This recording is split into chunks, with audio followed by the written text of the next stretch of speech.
안녕하세요. 오늘은 1년에 평당 15만 원 이상의 수익을 낼 수 있는 오이 농사법을 알려드리겠습니다. 이 농법은 올해 한 해만 한 농가에서 평당 15만 원의 수익을 올린 것이 아닌 이 농법으로 10년 이상 여러 농가에서 평균 평당 15만 원 이상의 수익을 올린 농법입니다. 작년 10월부터 올해 2월까지 유튜브를 찍은 오이밭 또한 작년 10월 말에 정식하여 올해 6월까지 1억 3천만 원, 올해 7월 중순에 정식하여 추석 전까지 수확하여 2천만 원 이상의 수익을 올렸습니다. 기비, 비료, 영양제로 들어간 총 금액은 1년에 800만 원 정도 사용했습니다. 농사는 날씨의 영향이 크기 때문에 변수가 매우 많습니다. 또한 오이의 작물 특성상 연속적으로 수확하는 작물이기 때문에 한 영상으로 모든 상황을 다루기가 불가능하다는 점을 참고해 주시면 감사하겠습니다.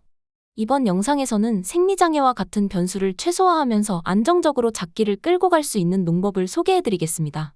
이 농법은 겨울오이와 여름오이 두 작기를 하는 농법인데 오늘은 겨울작기 관리 방법에 대하여 소개해드리겠습니다.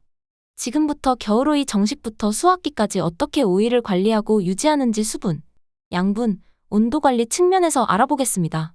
겨울작기 재배는 10월 중순부터 말에 오이를 정식하여 내년 6월 말까지 작기를 끌고 갑니다. 작년에 현장에서 동영상을 촬영한 밭을 기준으로 설명드리겠습니다.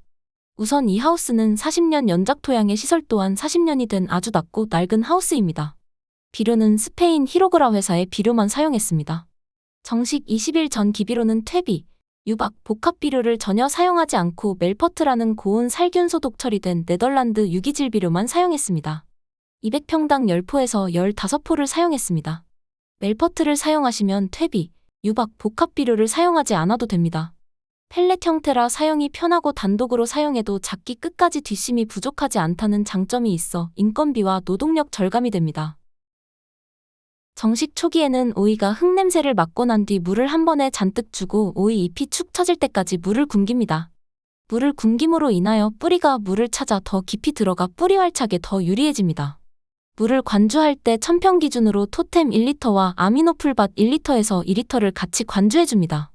토템과 아미노풀밭을 같이 관주해주면 초기에 뿌리를 내리는데 아주 효과적입니다. 초기에 뿌리를 확실히 잡아야 3월에서 5월에 어깨 빠진 오이가 안 생깁니다. 오이 물을 굶기는 것을 2회 정도 반복해줍니다. 토성과 날씨에 따라서 물을 굶기는 기간이 다 다르기 때문에 오이의 상태를 기준으로 유동적으로 관리하시면 되겠습니다. 첫 오이 착과 후 관리 이때부터가 매우 중요합니다.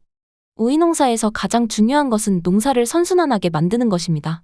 오이는 연속 착과 연속 수확 작물이기 때문에 작물의 상태와 수확량이 출렁거리지 않고 안정적으로 유지해야 한다는 뜻입니다. 이를 위해서는 야간 온도를 최소 13도 이상으로 유지하고 적절한 수분 관리와 양분 관리를 해야 합니다. 우선 관수량과 온도에 대하여 설명하겠습니다. 물 관수량은 겨울에는 물 5톤을 3일 간격으로 공급하였습니다. 물 관수량은 토성과 날씨에 따라서 달라집니다. 겨울 야간 온도는 최저 온도 13도는 꼭 지켜주셔야 합니다.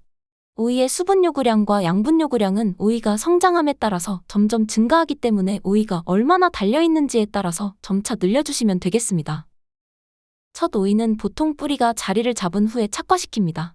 8마디에서 10마디에 보통 착과시키고 그 아래의 열매는 모두 적과해줍니다.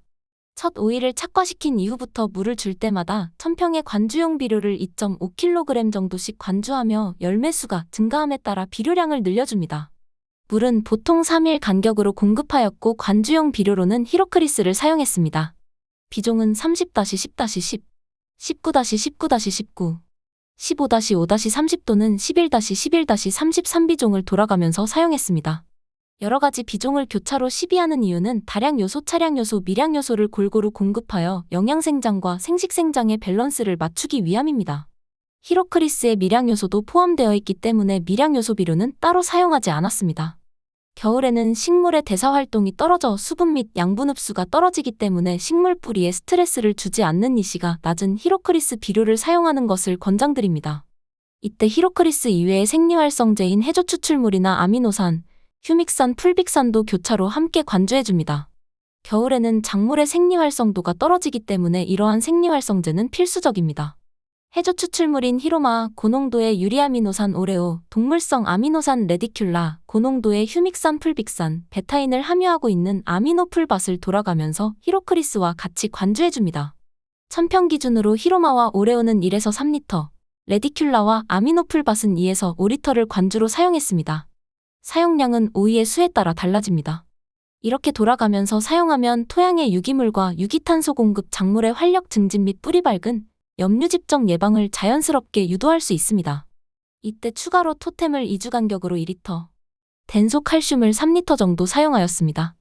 토템을 2주 간격으로 사용하면 다른 뿌리 밝은제를 사용했을 때보다 뿌리 밝은이 20에서 30% 정도 강력해지는 경험을 했기 때문에 추천드립니다. 여기까지가 토양으로 양분을 공급하여 관리한 방법입니다. 비료와 액체 비료의 사용량은 나무에 달려있는 열매 수에 따라서 조절하시면 되겠습니다. 이렇게 토양 관주로 관리를 하시면 무기양분과 유기양분을 골고루 공급할 수 있어 결핍되는 양분이 없어 생리장애 없이 안정적인 작기를 끌고 가실 수 있습니다. 오이를 착과시킬 때 중요한 것이 하나 더 있습니다. 바로 적과를 잘 아는 것입니다. 겨울에는 여름처럼 오이 열매의 비대가 빠르게 이루어지지 않습니다. 여름에는 여러 개의 오이가 동시에 확 크지만 겨울에는 훨씬 느리게 성장합니다. 물론 새로운 땅에서 농사를 한다면 겨울에도 적과를 하지 않고 오이를 키울 수 있겠지만 대부분 연작 토양에서는 비료를 많이 넣더라도 전부 키워내지 못합니다. 오이를 제때 못 키워낸다면 오이가 땅에 끌리고 그 위에 있는 열매가 눈을 감는 현상이 발생합니다. 이 현상이 잠깐 생기는 것은 어쩔 수 없지만 대부분 오이가 땅에 끌리면 땅에 끌리고 그 위에 오이는 불량과 또는 눈을 감는 악순환의 반복입니다. 악순환을 피하고 선순환으로 만들기 위해서는 대부분의 농가에서는 적과가 필수적입니다. 적과 또한 오이 3개 중 1개를 적과하는 경우도 있고 날씨에 따라서 2개까지 적과할 때도 있습니다. 어차피 수확하지 못할 오이기 때문에 과감하게 적과하는 선택이 필요한 것입니다. 앞에서 설명한 것처럼 교차로 비료와 생리활성제를 사용하고 적당한 적과를 통해 관리한다면 선순환을 경험할 수 있습니다. 이번에는 연면시비 양분 관리에 대하여 설명하겠습니다.